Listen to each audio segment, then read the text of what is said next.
Are you ready? Ladies and gentlemen. यूं तो दुनिया में बहुत से अजीम फातेहीन गुजरे हैं, लेकिन सिर्फ उसी को विश्व विजेता के नाम से जाना गया। वो 22 साल की उम्र में दुनिया को फतेह करने निकल गया था। हैरत की बात यह है कि वो उसमें कामयाब भी रहा। यही वजह है कि आज भी दुनिया उसे सिकंदर आजम, अलेक्जेंडर द ग्रेट के नाम से जानती है। सिकंदर का जन्म 356 ईसा पूर्व BCE में मैसेडोनिया के एक शहर पेला में हुआ। उसे बादशाही अपने वालिद किंग फिलिप II से विरासत में मिली थी। अपने बाप फिलिप II की मौत के बाद 20 साल की उम्र में सिकंदर मैसेडोनिया एम्पायर का बादशाह बना। सिकंदर 336 से 323 BCE तक मकदूनिया का हुक्मरान रहा। उसने अरस्तु जैसे टीचर की सोहबत पाई। कम उम्र में ही उसने यूनान की शहरी रियासतों के साथ साथ तुर्की, मिस्र, फारस तक फतेह कर लिया। कई और सल्तनतें भी उसने फतेह कीं, जिसके बाद उसकी हुक्मरानी यूनान यानी ग्रीस से लेकर हिंदुस्तान की सरहदों तक फैल गई। सिर्फ 22 साल की उम्र में वो दुनिया फतेह करने निकल गया। असल में दुनिया फतेह करने का ख्वाब उसके बाप किंग फिलिप का था और वो खुद इसकी तैयारी भी कर चुका था, लेकिन इसी बीच उसके दुश्मनों ने उसे कत्ल करा दिया। अब यह जिम्मेदारी सिकंदर के कंधों पर थी कि वो अपने बाप के ख्वाब को पूरा करे। बाप की मौत के वक्त सिकंदर की उम्र 20 साल थी, लेकिन वह इस लिहाज से खुशकिस्मत था कि किसी मुश्किल के बगैर ही उसे मकदूनिया की हुक्मरानी मिल गई थी। वरना इस जमाने का कानून तो यही था कि बादशाह के इंतकाल होते ही तख्त के लिए लड़ाइयां शुरू हो जातीं, और इस लड़ाई में हर वो शख्स हिस्सा लेता जिसके पास तख्त पर पहुंचने का जरा सा भी मौका होता। सिकंदर एक तो अपने बाप का इकलौता बेटा था, दूसरा उस वक्त मकदूनिया की हुक्मरानी का कोई दावेदार नहीं था। लेकिन एहतियात के तौर पर सिकंदर ने ऐसे तमाम लोगों को कत्ल करवा दिया जो किसी भी तरह से उसे नुकसान पहुंचा सकते थे। यहां तक कि अपनी मां के उकसाने पर उसने अपनी दूध पीती सौतेली बहन को भी कत्ल कर दिया।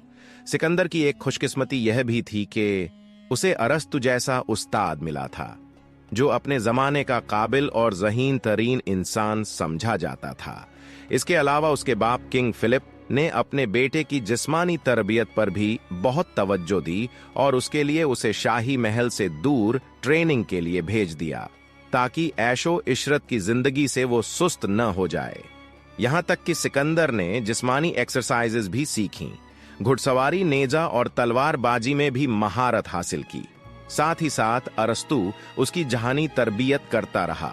हुक्मरानी के शुरुआती दिनों में सिकंदर ने एथेंस, जो अब ग्रीस की कैपिटल है, उस समेत कई और पड़ोसी मुल्कों को अपने साथ मिलाने की कोशिश की। इसकी वजह यह थी कि अपनी मुहिम पर निकलने से पहले वो न सिर्फ अपनी फौज को मजबूत करना चाहता था, बल्कि उसको ये फिक्र भी थी कि कहीं उसकी गैर मौजूदगी में कोई मकदूनिया पर हमला न कर दे। 2 साल इस काम में बीत गए। इस दौरान कुछ इलाकों को तो उसने तलवार के जोर पर फतेह किया और कुछ बगैर मुकाबला किए ही उसके साथ शामिल हो गए। अपनी सल्तनत में अमनो अमान कायम करने के बाद सिकंदर ने अपनी नजर ईस्ट की तरफ डाली, जहां ईरान की बड़ी ताकतवर सल्तनत मौजूद थी, जो अपने वक्त की सुपर पावर भी थी। इसकी सरहदें बहरा रोम, मेडिटरेनियन सी से हिंदुस्तान तक फैली थीं। यह सल्तनत बहुत बड़ी थी। इसमें दरिया भी थे, पहाड़ भी थे, जंगल भी थे और झीलें भी। यहाँ वो सब कुछ मौजूद था जो किसी भी इलाके को खुशहाल बनाने के लिए जरूरी हो। यही वजह थी कि ईरानी सल्तनत पूरी नहीं तो आधी दुनिया की हैसियत जरूर रखती थी। यहाँ तकरीबन हर रंग और हर नस्ल के लोग आबाद थे। लेकिन अब इस सल्तनत को सिकंदर आजम की नजर लग चुकी थी। वो अपने से कहीं ज्यादा ताकतवर इस सल्तनत को फतेह करना चाहता था। 334 BCE में सिकंदर 47,000 की फौज के साथ ईरानी सल्तनत फतेह करने निकल गया। सिकंदर की पहली मंजिल आज का मौजूदा तुर्की था, जो उस वक्त ईरानी सल्तनत का हिस्सा था। उस वक्त ईरानी सल्तनत का बादशाह दारियस III था। जब सिकंदर दरिया ग्रानिकस के मुकाम पर पहुंचा तो उसका सामना एक ईरानी लश्कर से हुआ, जिसको बादशाह दारियस का दामाद लीड कर रहा था। इस लश्कर में 20,000 घुड़सवार और 20,000 पैदल सिपाही थे। पियादों में यूनानी नस्ल के लोग भी शामिल थे। सिकंदर की फौज का पता चलते ही ईरानी फौज ने दरिया के पास पड़ाव डाल लिया। ये ईरानियों लिए एक स्ट्रैटेजिक एडवांटेज भी था। अब सिकंदर के सामने सबसे बड़ा चैलेंज था दरिया को पार करना, जहां ईरानी फौज पहले से तैयार खड़ी थी। भले ही ईरानी फौज उस वक्त की सबसे ताकतवर तरीन सेना थी, लेकिन उनका सामना अलेक्जेंडर द ग्रेट से होने जा रहा था। सिकंदर को जरा बराबर भी डर न था, क्योंकि उसे मालूम था कि उसकी फौज का एक एक सिपाही दिलोजान से उसके साथ है। उसने अपनी फौज को दुश्मन के तीरों की परवाह किए बगैर दरिया पार करने का हुक्म दिया।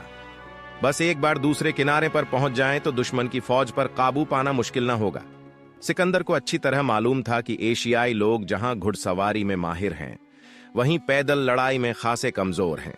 मजीद ये कि सिकंदर की फौज के पास ईरानियों से अच्छे हथियार थे।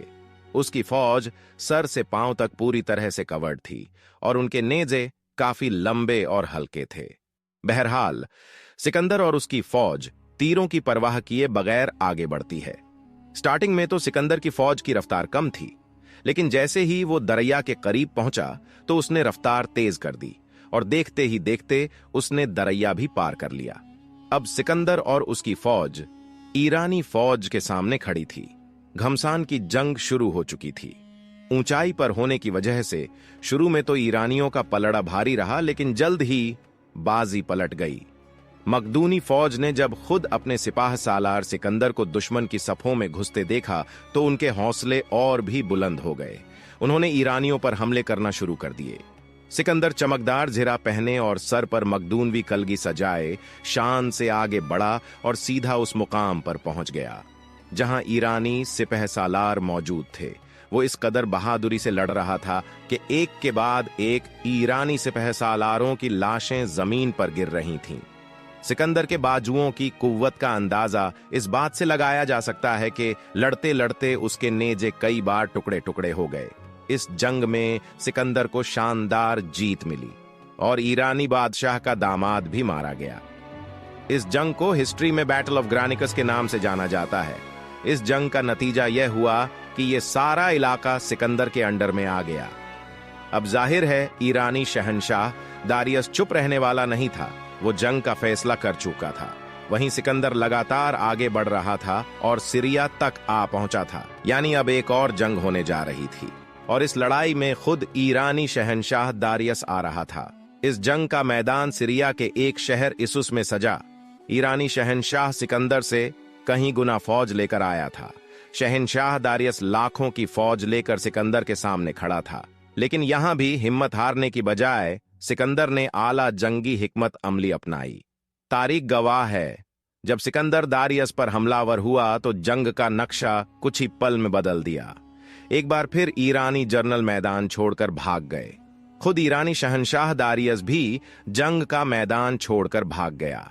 दारियस ने तो भागते हुए यह भी परवाह न की कि उसके खिमे में इसकी मां और बीवी बच्चे भी मौजूद हैं।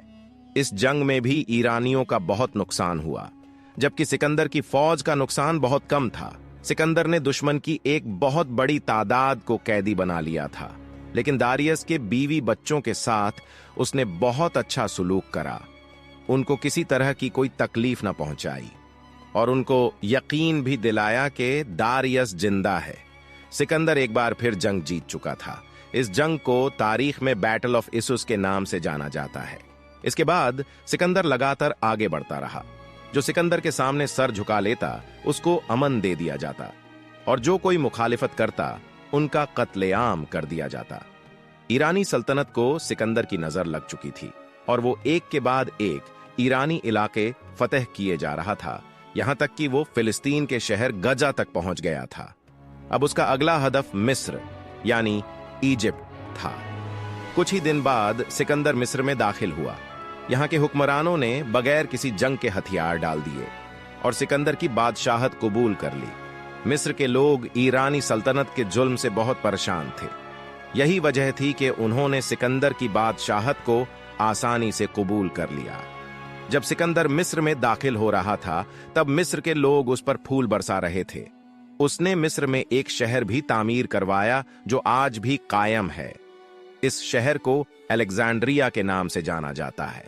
सिकंदर तकरीबन आधी ईरानी सल्तनत फतेह कर चुका था और बची आधी ईरानी सल्तनत को भी फतेह करना चाहता था।